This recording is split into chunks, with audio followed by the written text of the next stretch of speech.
नमस्कार, स्वागत है आप सभी का हमारे चैनल में। हम सुन रहे हैं डॉक्टर अशोक शर्मा जी द्वारा लिखित सीता के जाने के बाद राम, भाग 7, धूप भी छायाएं भी। मकराक्ष के जाने के बाद रावण और मंदोदरी अकेले रह गए थे। कुछ ही समय के अंतराल में परिस्थितियां एक बार पुनः किस तरह बदल गई थी। रावण फिर बहुत अचंभित था। मात्र एक दिन पूर्व मृत्यु उसके कितने करीब से गुजर चुकी थी। रावण को लगा जैसे वह किसी बहुत लंबी और कठिन यात्रा से आया है और बहुत थक गया है। जीवन कैसे कैसे खेल खेलता है, उसने सोचा और थके हुए पथिक की भांति शांत बैठ गया।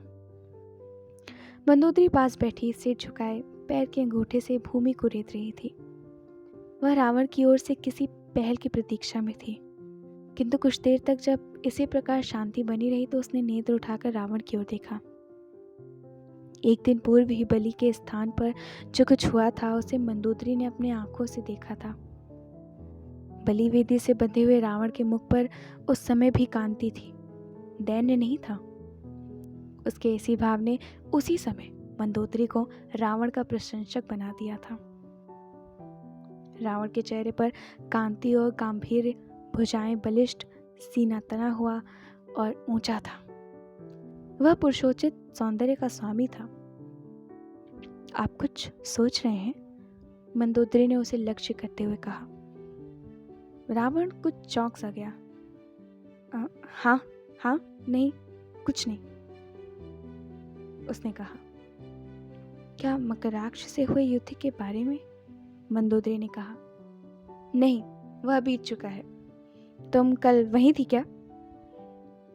हाँ, और मैं बहुत डर भी गई थी। स्त्रियों का हृदय कोमल होता है, शायद इसीलिए ऐसा हुआ होगा। किंतु वह दैत्य कन्या कितनी निडर थी। हाँ, उसने 2 बार मेरे प्राणों की रक्षा की है। यदि वह दानवों से स्वयं की बलि मुझसे पहले लेने का अनुरोध ना करती तो राक्षसों के वहां पहुंचने तक वह जीवित होती और मैं मर चुका होता। निश्चय ही आप दोनों में बहुत प्रेम रहा होगा। मंदोदरी के स्वर में नारी सुलभ ईर्ष्या भी थी। रावण ने इसे समझा और इस बात का कोई उत्तर नहीं दिया। मंदोदरी ने अपनी इस बात पर रावण की चुप्पी को समझा। कुछ देर बाद रावण ने कहा, मैं उसके प्रति हमेशा श्रद्धावनत रहूंगा। मैं भी, मंदोदरी ने कहा। अब रावण ने मंदोदरी के मुख की ओर देखा। मंदोदरी का सौंदर्य उसे अभिभूत कर गया। उसे लगा इतना सौंदर्य उसने पहले कभी नहीं देखा है। तुम किसी कवि की कल्पना से भी अधिक सुंदर हो मंदोदरी। मंदोदरी शर्म से अरुण उठी। और कल्पना सीमाएं नहीं जानती, रावण ने फिर कहा। मंदोदरी ने अपने नेत्र ऊंचे कर रावण की ओर देखा। वे बड़े और बोलते हुए से नेत्र थे। रावण ने उनकी भाषा समझी। मंदोदरी का हाथ अपने हाथ में लिया और कहा, और प्रेम भी सीमाएं नहीं जानता है मंदोदरी।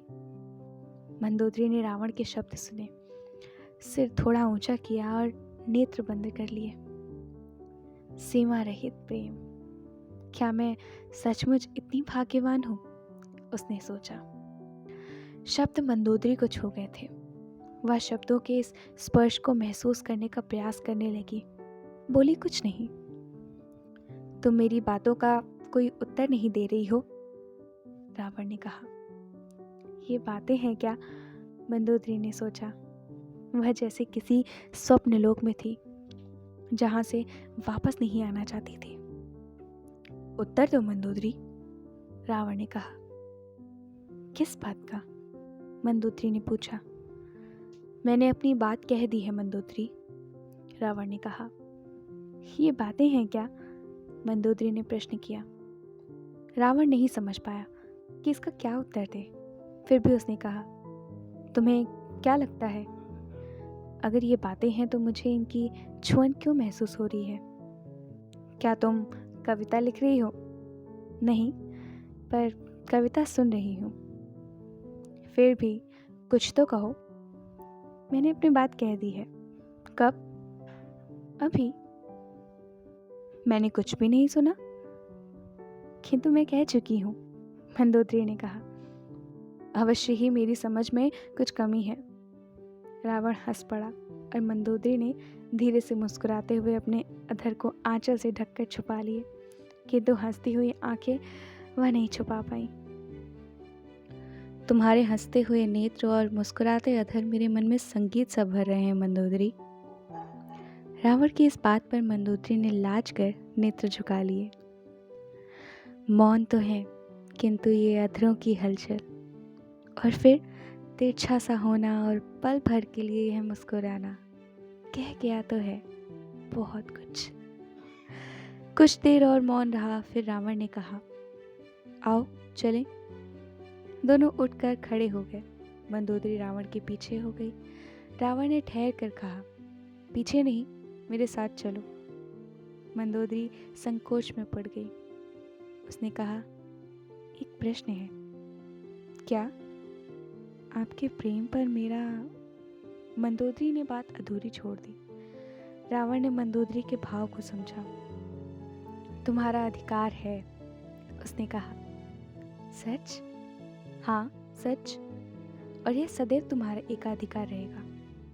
मंदोदरी को लगा रावण की इस बात के बाद उसके पास महसूस करने के लिए तो बहुत कुछ है, किंतु कहने के लिए कुछ भी शेष नहीं।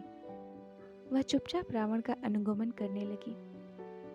कुछ दूर चलने के बाद रावण ने फिर कहा, मेरे साथ आओ मंदोदरी, पीछे नहीं। आपका अनुगमन ही मेरा रास्ता है। नहीं, हमें साथ ही चलना है, आगे पीछे नहीं। कहते हुए रावण हाथ पकड़कर मंदोदरी को अपने बराबर में ले आया। मंदोदरी को अपने सौभाग्य पर गर्व सा होने लगा। कुछ समय बाद रावण ने लंका पर चढ़ाई कर दी। वहां कुबेर का राज्य था। कुबेर ने उससे युद्ध नहीं किया और अपने पिता विश्वामुनि के पास चला गया। विश्वामुनि ने उसे भाई से युद्ध न करने और लंकापुरी छोड़कर गंधमादन पर्वत पर अलकापुरी बसाकर रहने की सलाह दी। कुबेर वहीं चला गया और लंका पर सहज ही रावण का अधिकार हो गया। रावण ने मंदोदरी से अपने प्रेम पर एकाधिकार की बात अवश्य की थी, किंतु जैसे जैसे उसके साम्राज्य का विस्तार होता गया, वैसे वैसे उसका अंतःपुर बहुत सी सुंदरियों से भरता चला गया। शुरू शुरू में मंदोदरी इससे बहुत आहत महसूस करती थी। फिर धीरे धीरे उसे यह सब सहने की आदत सी हो गई, किंतु एक अन्य घटना ने उसे बहुत अधिक दुखी कर दिया।